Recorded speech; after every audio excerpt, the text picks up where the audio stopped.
পেনশনারদের জন্য যে বোনাসের ব্যাপারটা, আপনারা যিনারা ৩৮,০০০ টাকার মধ্যে পেনশন পান তারা ৩,৫০০ টাকা বোনাস পাবেন এবং ২০২৪ সালের ৩০শে সেপ্টেম্বরের আগে অবসর নিয়েছেন অথবা ২০২৫ সালের ১ সেপ্টেম্বরের মধ্যে অবসর নেবেন, আপনারাও এই সুবিধার মধ্যে আসবেন।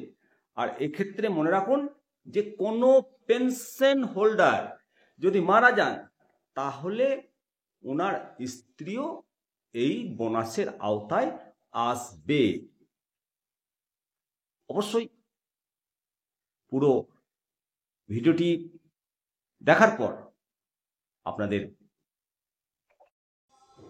পশ্চিমবঙ্গ সরকার তার সমস্ত এমপ্লয়ি এবং পেনশন হোল্ডারদের জন্য বোনাস ঘোষণা করেছে। হ্যাঁ, অ্যাডহক বোনাস, নন প্রফিটেবল বোনাস। এই নন প্রফিটেবল বোনাস যেটা অ্যাডহক বোনাস বলা হয়, সমস্ত এমপ্লয়ি এবং পেনশন হোল্ডাররা পাবেন, কন্ট্রাকচুয়াল কর্মচারীরাও পাবেন। তারা এই বোনাস পাবেন যাদের বেতন ২০২৫ সালের ৩১শে মার্চ পর্যন্ত বেসিক ৪৪,০০০ টাকা বা তার নিচে। আপনারা বোনাস পাবেন ৬,৮০০ টাকা। অর্থাৎ ২০২৪ সালে বোনাস ছিল কত? ৬,০০০ টাকা। বেতনের ঊর্ধ্বসীমা কত ছিল? ৪২,০০০ টাকা। গত বছরের তুলনায় বোনাস কত বাড়লো? ৮০০ টাকা। আর বেতন যেটা বেসিক সেটা বাড়লো ৪২,০০০ টাকা থেকে ৪৪,০০০ টাকা। অ্যাডভান্স গত বছরের তুলনায় এবারও বেড়েছে। অ্যাডভান্স পাবেন ৪৪,০০০ টাকা থেকে ৫২,০০০ টাকা পর্যন্ত যাদের বেতন। আপনারা এবছর ২০,০০০ টাকা অ্যাডভান্স পাবেন। মনে রাখবেন এই অ্যাডভান্সের জন্য কোনো সুদ কাটে না, সেটা ১২ মাসে আপনার বেতন থেকে নির্দিষ্ট ইনস্টলমেন্টে সেই টাকাটা কেটে নেবে, অ্যাডভান্স টাকাটা। গত বছরে এর ঊর্ধ্বসীমা ছিল ৪২,০০০ টাকা থেকে ৫০,০০০ টাকা অ্যাডভান্সের, সেটা এবার ৪৪,০০০ টাকা থেকে ৫২,০০০। আর গত বছর ১৮,০০০ টাকা ছিল, এবার ২,০০০ টাকা বাড়িয়েছে। সুতরাং সর্বক্ষেত্রে অ্যাডভান্স বা বোনাসের টাকাটা বৃদ্ধি করেছে। এবার এই অ্যাডহক বোনাস এর যে বর্ধিত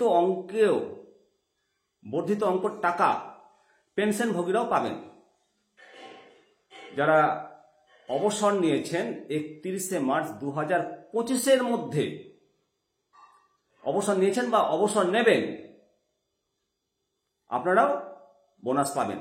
তবে এক্ষেত্রে মনে রাখতে হবে ৩৮,০০০ টাকার কম বেতন যারা পান, ৩৮,০০০ টাকার কম বেতন, তারা ৩,৫০০ টাকা বোনাস পাবেন। গত বছর আপনারা এই বোনাসটা পেয়েছিলেন ৩,২০০ টাকা, এবারে ৩০০ টাকা বাড়ল। আর গত বছর পেনশন হোল্ডারদের বেতনের ঊর্ধ্বসীমা ছিল ৩৫,০০০ টাকা, এবার সেটা বাড়ল, বেড়ে ৩৮,০০০ টাকা হলো। এই সুযোগ সুবিধাটা সমস্ত সরকারি অধীনস্থ সমস্ত সংস্থা এবং শিক্ষা প্রতিষ্ঠানের কর্মচারীরাও পাবেন।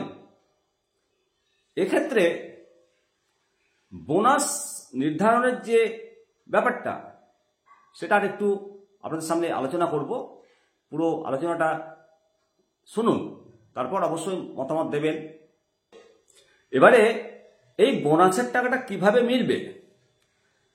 কোন রাজ্য সরকারি কর্মচারী যত মাসের যোগ্য বেতন সেটাকে ১২ দিয়ে ভাগ করতে হয়।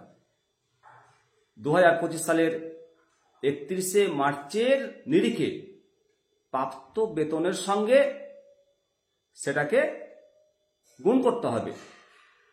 যে অঙ্কটা পাওয়া যাবে সেটাই হবে অ্যাডহক বোনাসের পরিমাণ। আর সেই অঙ্কটা 6,800 টাকার বেশি হলে চলবে না, 6,800 টাকা। অর্থাৎ যে ফর্মুলাটা বললাম সেই ফর্মুলায় যদি কারোর বোনাস 7,000 টাকা হয় তাহলে তিনি সর্বোচ্চ 6,800 টাকা পাবেন। এবার চুক্তিভিত্তিক কর্মচারী যারা কমপক্ষে 120 দিন কাজ করেছেন, 2024-25 অর্থবর্ষে যাদের বেতন নির্দিষ্ট ছিল তারাও অ্যাডহক বোনাস পাবেন। 2024-25 অর্থবর্ষে মোট যে পরিমাণ বেতন পেয়েছে সেটাকে 12 ভাগ করলে যে অঙ্কটা দাঁড়াবে সেটাই অ্যাডহক বোনাস হবে, তবে 6,800 টাকার বেশি হবে না।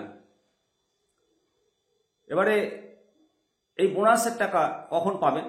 রাজ্য সরকারের তরফ থেকে জানানো হয়েছে যে সমস্ত কর্মচারী মুসলিম তারা ঈদের আগে বোনাসটা পাবেন।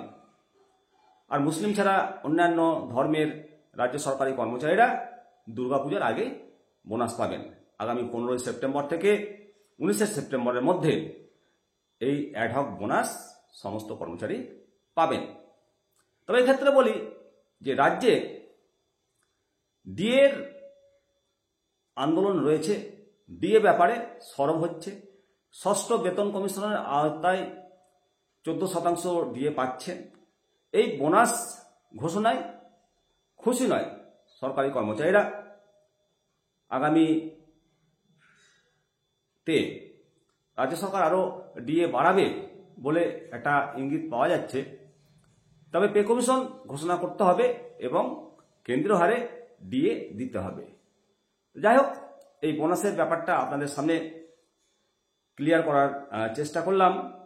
আর একটা কথা আপনাদেরকে জানিয়ে রাখি, যে সমস্ত কর্মচারী 2024-25 সালে কমপক্ষে 6 মাস চাকরি করেছেন তারা অ্যাডহক বোনাস পাবেন, তাছাড়া বোনাস মিলবে না। অবশ্যই আপনাদের মতামত জানাবেন। ভালো থাকুন, সুস্থ থাকুন, দেখতে থাকুন নিমতিয়া দর্শন। পরবর্তী আপডেট নিয়ে আবার আসবো।